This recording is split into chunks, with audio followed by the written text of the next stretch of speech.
Bienvenidos chicos al canal del tercer piso. Yo soy Chucky y hoy en otro segmento de Hablemos de, vamos a hablar sobre un oficial de policía muy particular llamado Brian Irons, un hombre corrupto que iremos desglosando poco a poco en lo que estaba implicado. Pero, ¿quién es este hombre?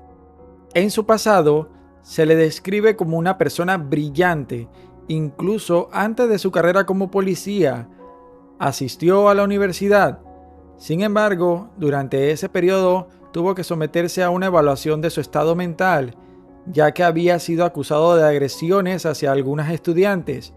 No obstante, el caso no pasó a mayores, y debido a esto, no se le registró ningún antecedente criminal. Estamos hablando de una persona que meticulosamente sabe realizar sus movimientos e incluso engañar a muchas de las personas que le rodean. Posteriormente, ingresó como policía en el departamento de la ciudad de Raccoon, donde, para inicio de 1996, llegó a ser jefe de policía.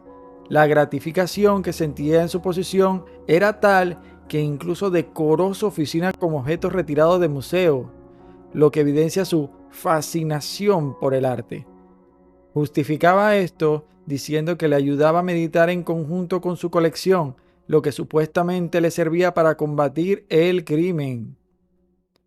Esta posición no solo le permitió obtener estos beneficios, sino que también le dio la oportunidad de establecer un contacto cercano con la unidad de Umbrella en Estados Unidos, encargada de subsidiar todas las investigaciones realizadas por la corporación. Aunque Umbrella tenía un gran prestigio como empresa farmacéutica, se dedicaba a realizar experimentos ilegales con humanos y estaba investigando la creación de armas bioorgánicas. A lo largo del tiempo, Irons forjó una relación tan cercana con Umbrella que logró establecer vínculos con unidades específicas de esta misma compañía. Se estableció lo siguiente: a partir de abril de 1996, Irons recibía entre 1.500 a 15.000 dólares mensuales por parte de la doctora Annette Birkin, quien le entregaba esa cantidad como soborno. Irons, complacido por este beneficio, continuó sacando provecho para adquirir más obras de arte, llenando la estación de policía con diversas piezas que Leon y Claire encontraron en su lucha por la supervivencia. Con esto, la doctora Annette se aseguró el compromiso de Irons, claro, con el objetivo de mantener en secreto toda la investigación ilegal de su esposo, el doctor William Birkin, quien había recibido la aprobación de Umbrella para trabajar con el virus G.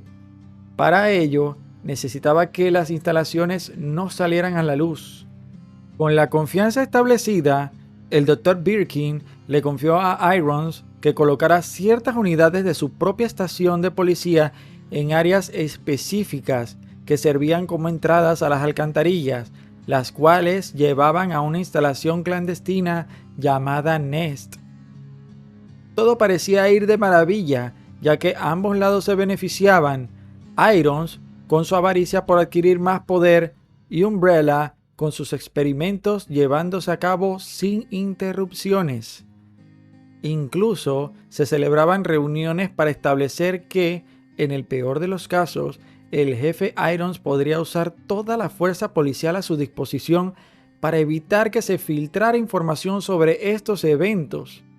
Para esta situación particular, Brian Irons, con la colaboración de la corporación Umbrella, tuvo la capacidad de crear el equipo STARS, un grupo compuesto por individuos con habilidades superiores y especializadas en diversas áreas. Este equipo estaba formado por soldados expertos y científicos, con el objetivo de enfrentar situaciones que escapaban al control de las unidades básicas de policía. De aquí se deduce que uno de los jefes que controlaban uno de los equipos era el Dr. Albert Wesker, quien actuaba como método de control de estas unidades en caso de que tuvieran que ser utilizadas. Sin embargo, lo que estos soldados no sabían era que en realidad formaban parte de un ejército privado de Umbrella. Esto sumado a la gran habilidad de Brian Irons para hablar en público y convencer a la gente de que sus acciones eran en beneficio de la seguridad, mantenía a la población calmada. Este exceso de poder le permitía mantener su corrupción a un nivel alto. Se sentía con tanto control sobre todos los aspectos de la ciudad que, junto con el antecedente que mencioné al inicio del video, decidió extrapolar una de sus aficiones, la taxidermia, que consiste en disecar animales para conservarlos como si estuvieran vivos. Esto lo podemos observar en su oficina, llena de esos animales. Era un hombre completamente absorbido por el poder, y al no tener límites ni temor a las consecuencias de sus actos, se sentía bastante tranquilo. Y chicos, antes de continuar, quiero comentarles que en la descripción colocaré un enlace para más secuencias de este estilo. Y dicho esto, continuemos. Pasemos entonces a unos sucesos ocurridos en mayo de 1998. Se reportaron incidentes en las montañas Arklay, un área bastante turística. Primero, se informó sobre una civil en el río Marble que presentaba laceraciones y la falta de una extremidad. Dado que era un excursionista, por las botas que llevaba, se llegó a pensar que había sido víctima de un ataque de un oso. Así fue reportado por los medios. Este fue un caso aislado, pero posteriormente se registró el caso de una familia con la ausencia de algunos órganos y diversas mordidas en el cuerpo, lo que llevó a la conclusión de que se trataba de mordidas humanas y se sospechó de canibalismo. Ante esta serie de sucesos, el jefe, Brian Irons, al observar que su control se estaba desvaneciendo, no tuvo más remedio que enviar a un equipo del departamento de policía el 9 de julio de 1998 para investigar los diferentes incidentes.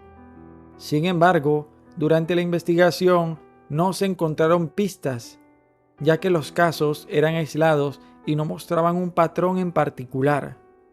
Esto reforzaba la idea de que se trataba de algún tipo de secta en el área que consumía sustancias que los llevaban a actos atroces.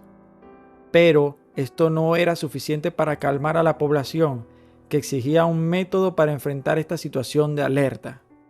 El jefe Irons se sintió presionado por los constantes sucesos, ya que Umbrella había perdido el control de su área y él no podía permitir que se viera afectada su imagen pública. Por ello, decidió enviar al equipo de los Stars, aunque todos sabíamos que su objetivo no era el que se percibía ante la población. Basándose en la información recolectada por el primer equipo de policía, llegaron a la misma conclusión que ellos. No quedó más remedio que realizar una investigación de campo, comenzando con el equipo Bravo y posteriormente el equipo Alpha, dado que no hubo respuesta del primer equipo tras ser enviados.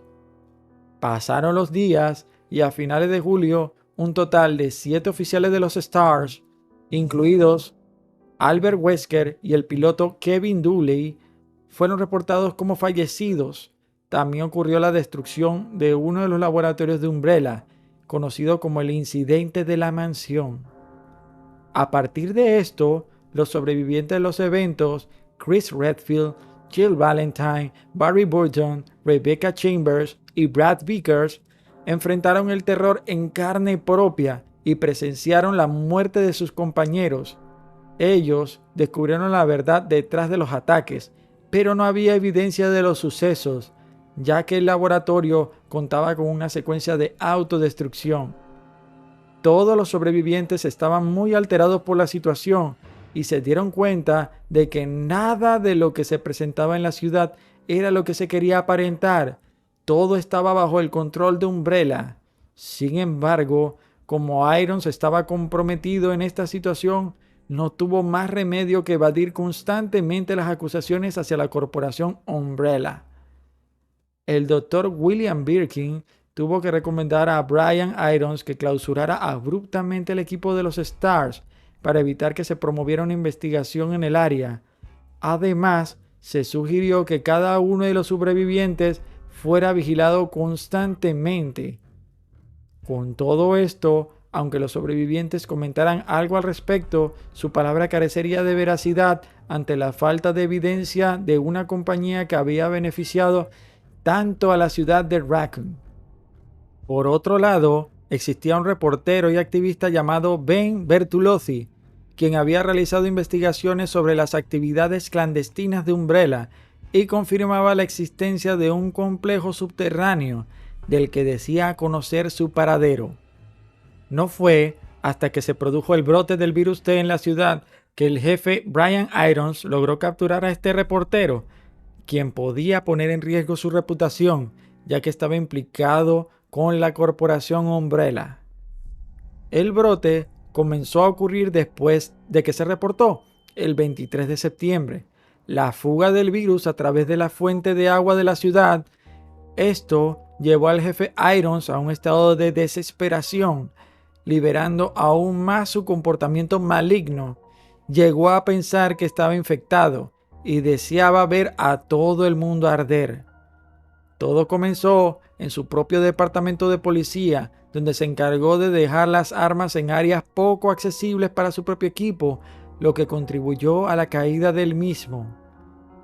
También tenía bajo su cuidado a la hija del alcalde, llamada Catherine Warren, quien iba a ser la primera víctima. Se sospechaba que quería practicar la taxidermia con ella y que sería su primer trofeo excepcional. Esto nos lleva a pensar que solo se encontraba limitado por la vigilancia de los demás y debía tener más cuidado con sus pasos. Estando bien informado y en contacto con la familia Birkin, decidió ir en busca de Cherry Birkin. Aquí es donde oficialmente lo vemos en el título, mientras avanzamos en la campaña de Claire. Se evidencian sus claras intenciones. Amenaza a Cherry con eliminar a Claire Redfield para que le acompañe. En ese momento, el colgante de Cherry se cae mientras él la lleva hacia el orfanato. Al percatarse de este suceso, el jefe Irons, muy molesto, establece contacto con Claire Redfield, ya que tenía acceso a diversas cámaras que controlaban todo el departamento de policía. Le solicita que le devuelva el collar que poseía Cherry. Claire queda con la duda sobre este suceso, pero acepta el trato para conocer el paradero de Cherry. El pedido del colgante tiene un objetivo específico.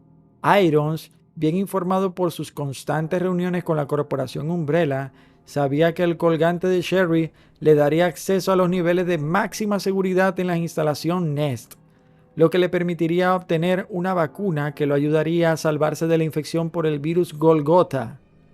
Mientras Claire se dirige a cumplir con el trato e Irons espera su llegada, vemos cómo Cherry intenta escapar de su secuestrador.